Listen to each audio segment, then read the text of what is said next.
You're listening to The Taylor Marshall Show, episode 23. You know, we all get pretty stressed out at some point, and today we're going to look at how you can reset your mental computer.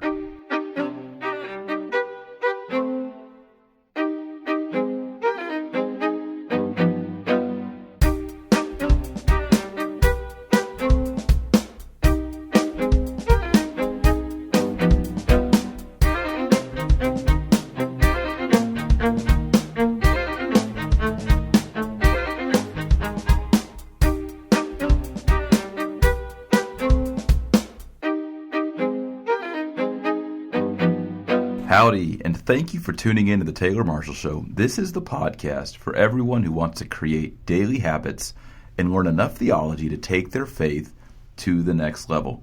You know, it's snowing right now here in Dallas. I've got my snow boots on. I usually wear those only when I'm up in Colorado, and it's really cold and it's really beautiful. We don't get that very much in Texas, so it's wonderful, and it reminds me of our camp out that we had this past weekend with the Troop of St. George. I'm going to talk a little bit about that later in the show.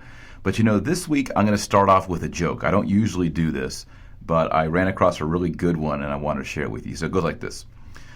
On Monday at the parochial school, Sister Maria taught the 5-year-olds about creation, and she told them the story about the book of Genesis and how God took a rib out of Adam and turned that rib into a wife named Eve. And everyone in the class was not too interested in the story because they'd all heard it before, but one little boy named John Paul was amazed, and he was very interested in this phenomenon of a wife coming out of the rib of Adam.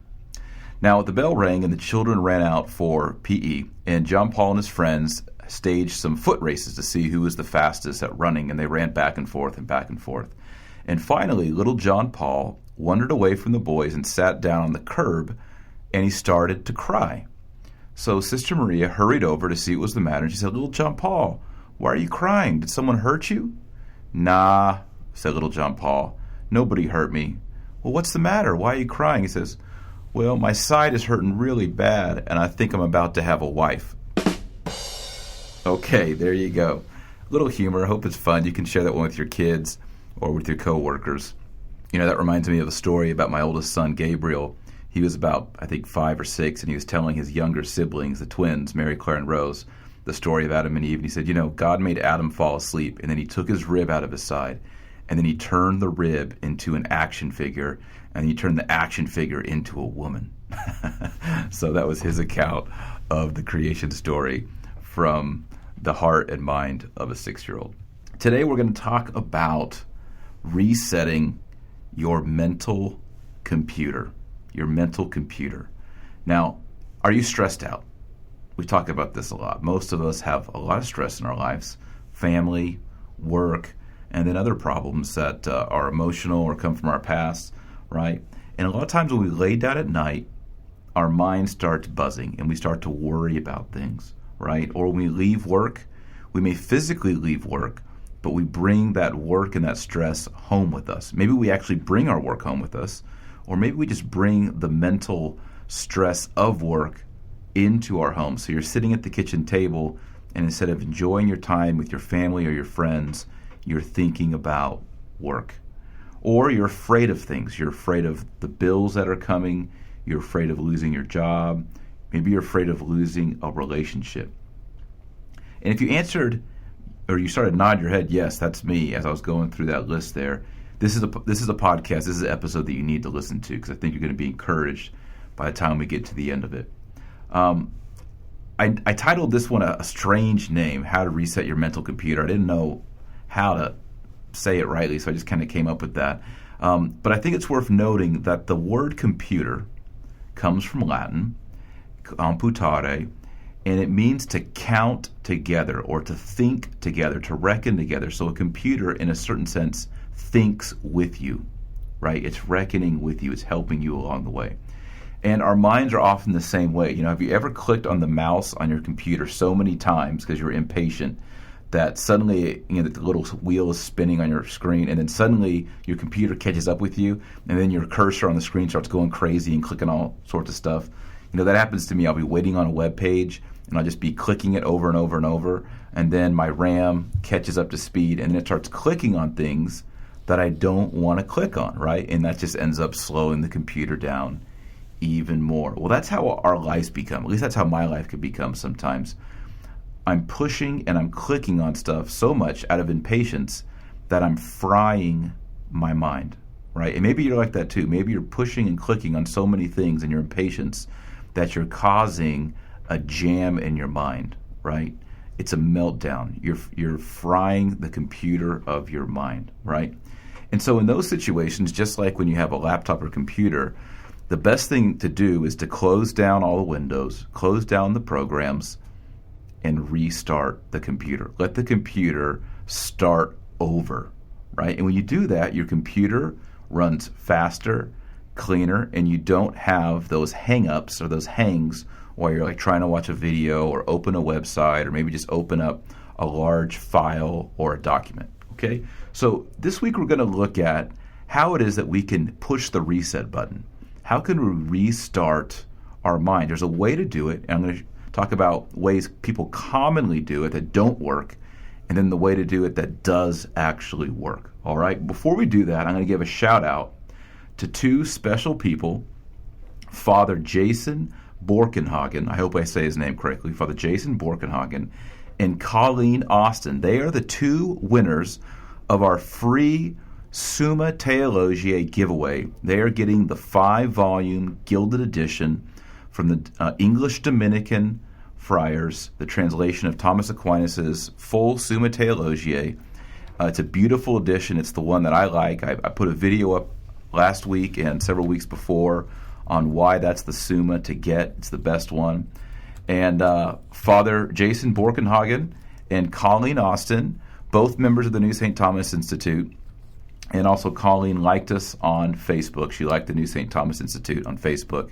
We did the drawing, and they won. So each of those 5-volume sets is worth $200. It sells for, I think, $197 on Amazon.com. So they each got a $197 version of the Summa Theologiae from the New St. Thomas Institute. So Colleen and Father Borkenhagen, thanks so much for being members of the New St. Thomas Institute, and enjoy those Summas. They are in the mail, they are purchased, and on their way to your home. So enjoy them and read them.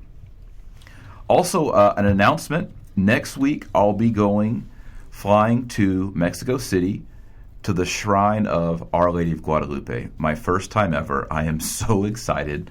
I even got my little backpack from the pilgrimage people sitting right here behind me. I'm really excited.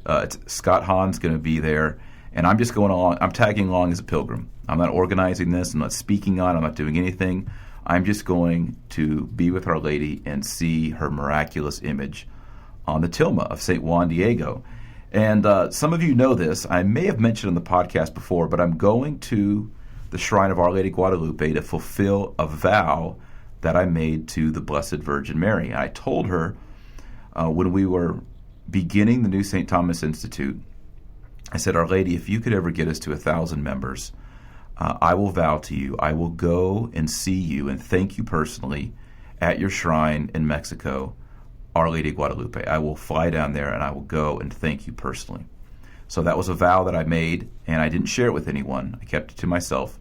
I told Joy about it. Well, the New St. Thomas Institute, as you know, is just going great. And on the feast day of Our Lady of Guadalupe, right, on December 12th, I wake up, I look at the dashboard for the New St. Thomas Institute, and guess what?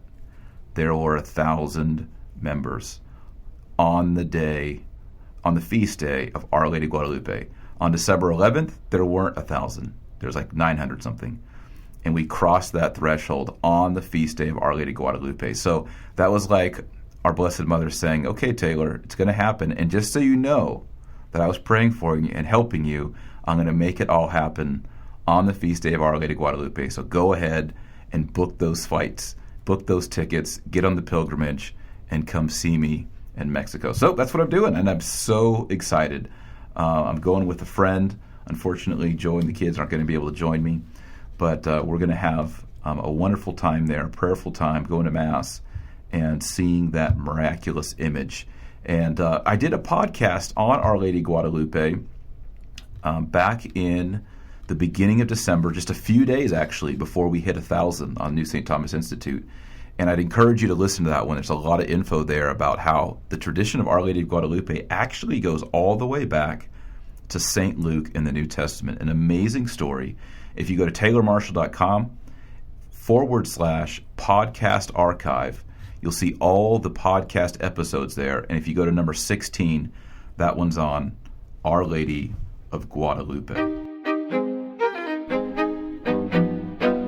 Well, I got this week's episode idea while I was out camping with my two older sons. Gabriel, he's 11, Jude is 7, and we were on a camp out with the troops of St. George. If you've been following on the blog at taylormarshall.com, you know that last year we started the Troops of St. George. It's a Catholic apostolate for men and their sons, or grandfathers or uncles and their nephews, to go out in the great outdoors and to learn how to become men, and also to learn the Catholic faith and the 7 virtues. It's a fantastic apostolate. I've enjoyed it so much, and there's a lot of troops who have sprung up around us here. There's Troop 1, which we're a member of it here in Irving, Texas. There's also Troop 77, Troop 5, which is a huge troop out in Keller, St. Elizabeth Antietam, and we've got Troop 31 as well. And we had a camp out this past weekend with Troop 31, Troop 1, and Troop 77. And the theme was orienteering. And orienteering is where you use a compass and maps, and you find your bearings, no GPS allowed, to make your way through the woods. And we made courses. One of our lieutenants made courses for the boys to go on, and they got lost. You know, they had to use their compass and figure it out. And along the way, they buried treasure, candy and beef jerky, and the boys went through the woods and they found these caches of sweets and food. It was a great time. We had a night hike where we saw beavers and coyotes and owls, horned owls, and armadillos all at night. And it was a lot of fun. And let me tell you, it was cold. It was really cold. The second night, I woke up about every 2 hours, and I didn't bring my really good sleeping bag. I brought my cheaper summer sleeping bag. But fortunately, Joy, my beloved wife, packed us a huge wool blanket. And so we had 3 layers of clothes on, and we were in these sleeping bags. We had this big wool blanket on all 3 of us in the tent, and we made it through the night. And we woke up in the morning and opened our tent and went outside. It was like the rapture. You know, half of the dads and boys had left early in the night on the second night because it was so cold and so windy. But it was a beautiful weekend. We had Father Pio Maria Hoffman of the Franciscan Friars of the Renewal. He said a gorgeous Mass for us for the Feast of the Presentation of Christ. It was Novus Ordo, but we did it ad orientem, and of course we used our compasses to find true east, and we set up the altar and the outdoor chapel all facing liturgical east, and we explained the historical and theological meaning to the dads and the boys for liturgical east and why Christians have always prayed towards the east. Maybe we'll do a podcast on that one day. And we had a great Mass, and we had Latin, and it was awesome. It was just so wonderful, and I came back exhausted because I didn't sleep that well on either night. But I told Joy, I said, I feel like I hit the reset button over the weekend. There was no iPhones. My iPhone ran out of batteries. Sorry. My iPhone ran out of batteries the first night, and I just said, to heck with it. I'm not going to use it. And there's no computers, no laptops, no interruptions. It was just nature. It was just being quiet and being with my sons and being with men who are my friends. And it was great. I came back and I felt refreshed. It was like I hit the reset button. And so that's what we're going to talk about today. How do you hit the reset button? I can get pretty stressed out. I can get worried. I get discouraged. I get depressed just like everybody else. And sometimes I just need to restart, to get away. For me, the best way to do that is to get out into the outdoors, to go camping. I'm an Eagle Scout. My father was a hunter. I've hunted in Africa. I've done big game, little game, birds, everything. I love to hunt. I love to be in the outdoors. And when I get out there and I'm away for a day or two, I come back literally a new man. And that's why this week's featured segment is really kind of also the tip of the week. It's how do you reset yourself? And this one, unlike some of the other episodes, is not as spiritual, right? I'm not going to talk about mental prayer and rosary. I think all of that is integral towards the reset. And I think we all know that. And if you listen to this podcast, you get that, right? We talk about that all the time. Today, I want to focus on something a little bit different, and it includes and assumes everything we've talked about before. So please go back and listen to the previous podcasts. But I think in order to really get a solid reset, close down all the windows, all the programs, and then power off and then restart, I think you need three things. There's three elements for a good reset. But before I get to those three things, I want to talk about the three things that people try to do to try to reset, but it doesn't work, okay? Now, the first thing that people do to try to reset when they're stressed out is to phase out on the internet, okay?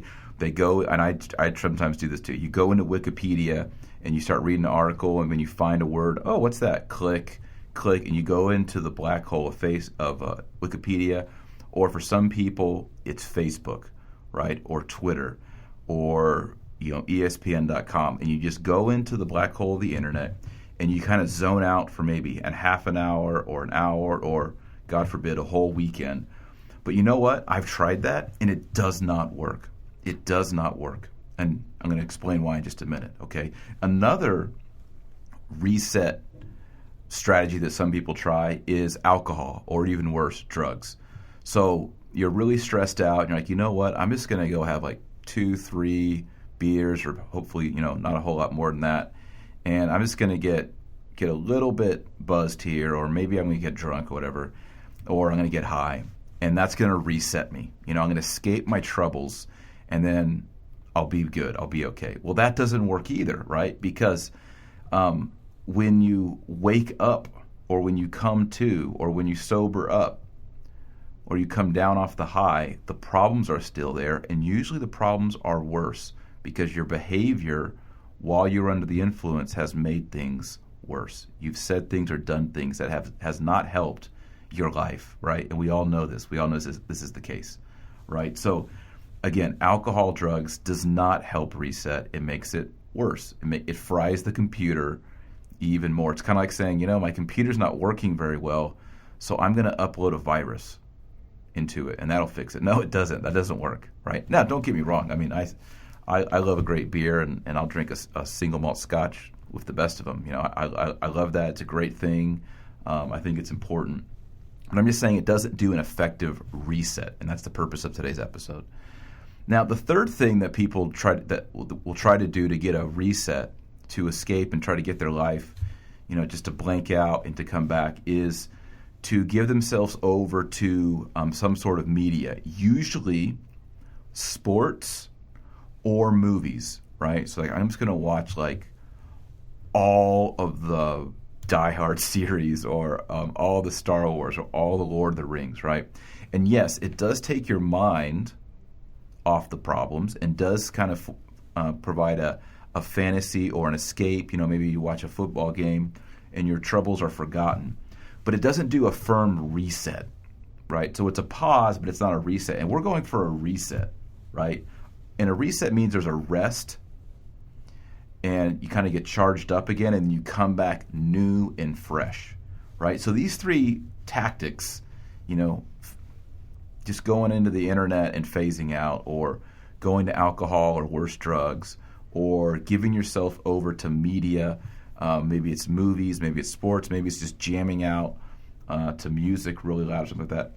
It can help you escape, but it doesn't give you a reset or a restart. And that's what we really want. And all of this is rooted in the theology of the Sabbath, which is rooted in creation. And, we don't have enough time in this podcast to go into that. We're not doing the theology. We're just doing the practical this time. So what are the three elements for a good restart, a good reset? Well, integral to it, and number one, is physical activity. That might surprise you. You may think, well, we're trying to get a mental reset here, Taylor. Why are you bringing the body into it? Well, God made us soul and body. The soul is the form of the body. We would learn in Catholic theology. We'd learn that from Thomas Aquinas, right? And in order for our soul to find refreshment, there has to be something physical that happens. And we see this again in the Sabbath, right? God realizes that we need a physical rest and a physical recreation to restore our soul. All right? So if your reset does not involve the body and physical activity, you're not going to get that firm reset. Now, number 2, that activity must be a goal, right? It must seek to achieve something, to accomplish something. God made us with an end in mind. Again, this goes back to the Sabbath, the seventh day. In the New Testament, it's been moved to the first day of the week, which is Sunday. Again, we don't have time to go into the theology behind all of that, but it is the case, right? Now, all of us have a destiny that's been established by God. In general, it's the beatific vision, right? To see him in heaven forever. But beyond that, God has specific tasks and specific goals for each one of us that only we can fulfill in God's providence. We've talked about this in previous episodes in the podcast as well, so I won't spend too much time, or I won't spend any time talking about that right now, right? So you must have a goal. And number 3, you must achieve it or accomplish it. All right? So if it's hiking and it's to get to a certain place, it's important that you actually reach that goal, right? Now, if those 3 things are present, you're going to have a full reset, right? You're going to restart the computer of your mind, as we said at the beginning of the show. Now, let me give you an example, and I'll use the one I just explained from the camp out. It was a camp out. It had to be organized. It was extremely physical. We did a lot of hiking. We had tasks, goals that needed to be completed, both for the dads and for the sons, and we completed those, right? And although we didn't have a lot of physical sleep, because all those elements were met, most of the dads, as we were driving off on Sunday morning, were kind of like this. Oh, this was awesome. I needed this. This was great. I feel good. I'm ready to go. I'm ready to go back. And as I came in to my office on Monday, I was pumped up. I was jazzed up. I was a little bit tired, but I felt like I had reset my life, right? I did something that was a little bit different. I had physical activity that caused me to move about. It wasn't just sitting at a desk. And this is kind of, I think, what's wrong with just kind of spacing out in a movie or getting into the internet, right? You need to get out and see creation. All 5 senses need to come alive, right? If there's sweat involved, great. Let the sweat come. You need to see new things, hear new things, right? Even if it's going on a long jog or a hike. Anything like that has to be physical. It has to have a goal, and you have to achieve it. Those are the 3 elements. Now, it's important also that we have these big resets, but also little resets. And I think the little resets are the same way. So if you're at your work and you're overwhelmed, get up on your lunch break and take a walk. It's not enough just to sit in your car on your iPhone. That's not going to do it, right? You need to have something physical with a goal, and you need to achieve it. And you will come back refreshed because here's why this works. You're tapping into what it means to be a human. You're not an angel. Angels don't have bodies. You're a human. You have a body, and you have a destiny, and you have this deep sense inside of you to achieve things, to check things off the list. And so you set up a little situation, a little scenario where you can do something physical and use your mind to direct your body to achieve a goal. So there it is. That's how you get a firm reset. That's how you restart the computer of your mind. We'll take a little break here, and we'll come back with our Proverb of the Week and our Saint of the Week. Well, okay, our Proverb of the Week is Proverbs 10:12, and our Saint of the Week is Saint Blaise. So let's start off with the Proverb of the Week. Proverbs 10:12 reads this way, quote, "Hatred stirs up strife, but love covers all offenses, end quote. Hatred stirs up strife. Love covers all offenses. I think we all know that hatred stirs up strife. But what about love covering all offenses? Maybe there's someone out there, there probably is, who's hurt you. Maybe someone from the past, or maybe someone in your life right now, and they've really done you wrong. They've sinned. They've messed up big time. Think about this. If you love them, you could cover their offenses. Not only would your love heal the relationship, but it could also bring them closer to God, where they could receive mercy and maybe even experience repentance and turning back to God in faith. So be an apostle of love. Be a missionary of love. It's the hardest thing we can do as human beings, to forgive those who have hurt us. And that's why Christ reminds us over and over that we should do that. And that's why he enshrined that lesson in the Our Father, in the Lord's Prayer. Forgive us our trespasses as we forgive those who trespass against us. Well, it's wintertime. Are you coughing? Are you sneezing? Do you have a sore throat? Sounds like you need good old Saint Blaise of Armenia.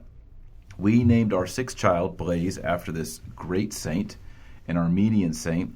And I've been writing for a while now a novel for young people called Kill This Dragon. It's a story about St. George. And I include not only St. George in there, but St. Christopher, St. Blaise. They all lived around the same time. And I've always liked Blaise. If you've heard my story of how I became a Catholic, something very important happened on the Feast of St. Blaise. I won't go into that now because it'll take too long. I was able to go to Mass with the Pope on February 2nd, which is the day before St. Blaise. And while in Rome, I basically realized I had to become a Catholic. And that all happened on the feast day of St. Blaise. But St. Blaise is the patron saint of throats, throat maladies. So if you have a sore throat or a cold, you need to get to know St. Blaise. Ask his intercession, ask him to pray to Christ, and get you some healing, right? Christ went through the Gospels all the time healing people. That's part of his identity, that's part of his mission, and he still heals people. So ask for it. Don't be afraid to ask for Christ to heal you. There's people in the gospel always asking Christ to be healed, and he never turns them down. So have faith and pray for healing. If you want to learn more about St. Blaise, go to taylormarshall.com, and in the search bar hit St. Blaise. You'll see a really nice picture of St. Blaise there, and then you'll learn some more about his life and why he's important, and how he was at one time one of the most popular saints in the Catholic Church, and popular in the city of Rome especially. So there's your saint of the week, St. Blaise, the patron saint of sore throats. Oh, I should mention before we close out with St. Blaise, the reason he is in the legend of St. Blaise. A young man was choking on a bone, and he was dying, and his mother carried him to Blaise, and Blaise blessed his throat, some accounts say with 2 candles that were crossed. They were made in the shape of the cross, the sign of the cross. And he placed that on the boy's throat, and he coughed up the bone, and he did not die. He lived. And so because of this, Blaise became the patron of throats. And in some parishes where your priest is with it, he will do the St. Blaise blessing of throats. I had mine blessed by Father Pio this past weekend at the Troop St. George campout. And if it's not at your parish, ask your priest. Next year, at the end of January, say, hey, Father, we're going to have the St. Blaise throat blessings, and beg him to do it. I bet Father will do it for you. So there you have it. St. Blaise, a great saint.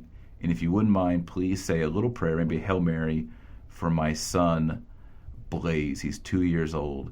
He's a crazy little guy.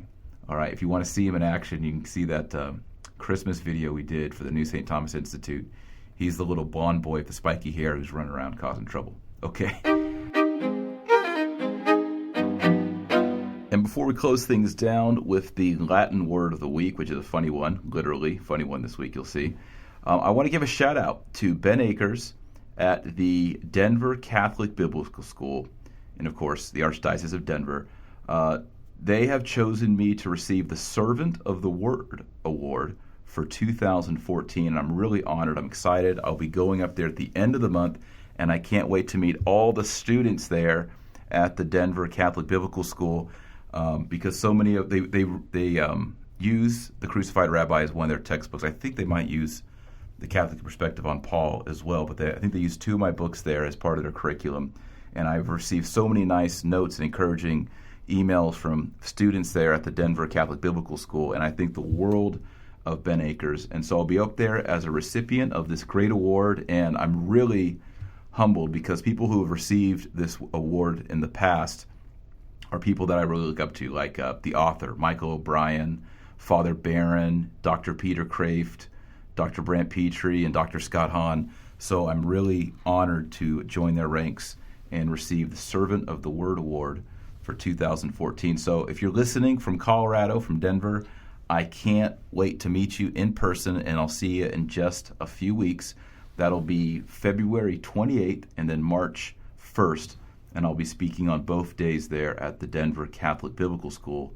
So please go over to their site and register and be part of it. Look forward to meeting you there in Denver. And now our Latin word of the week. You know, part of resetting also is just having a little levity and joking around. And our word in English, joke or joking, comes from a Latin word, jocosus, which in fact comes from jocus in Latin, which means to joke or to sport around or have fun, right? And it comes from a Proto-Indo-European word, yech, which means to speak, right? So to joke around actually is a Latin thing to do, right? Jocosus means to be funny, jocosus. And of course in Latin, it begins with an I. In medieval Latin, you're going to see that as a J, but it's pronounced more like a Y, right? So jocosus, funny. So you are so jocosus, or if it's a female, you are so jocosa. All right, so use that one at your cocktail party. Next time something funny is said, and you have some people who enjoy a little bit of Latin. And also, as usual, you can still get my book for free. It's Thomas Aquinas in 50 pages. If you're interested in philosophy and theology, you need this book because you need to get acquainted with Thomas Aquinas. And it's completely free. Go to taylormarshall.com, upper right-hand corner, and put your email address in there, and you'll get the download of it completely free. 50 pages. And it also has a guide at the end of that book on what to do next, the recommended books to go deeper in Thomas Aquinas. It's a great resource. Oh, it also has a vocab list of complicated words that you need to know if you're going to study Thomas Aquinas. So it's a helpful tool, and it's completely free, a gift to you. Okay, so if you've enjoyed this podcast, I would ask you to please go to iTunes and rate it. You can give it a 1-star, 2-star, 3-star, 4-star, or 5-star. And please say something nice about it, something that you like about this podcast. The reason I ask this is it helps other people find this podcast in iTunes. And why not, while you're there, go ahead and subscribe. You'll get this podcast every Wednesday. Again, it's free. You don't have to do anything. It just comes to you. It's a resource.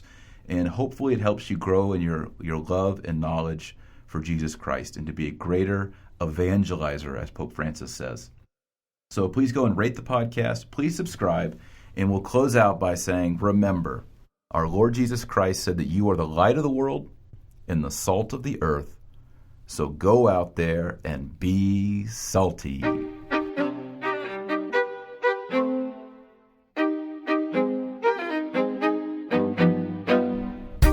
Pax et gratia Domini Iesus Christi vobiscum.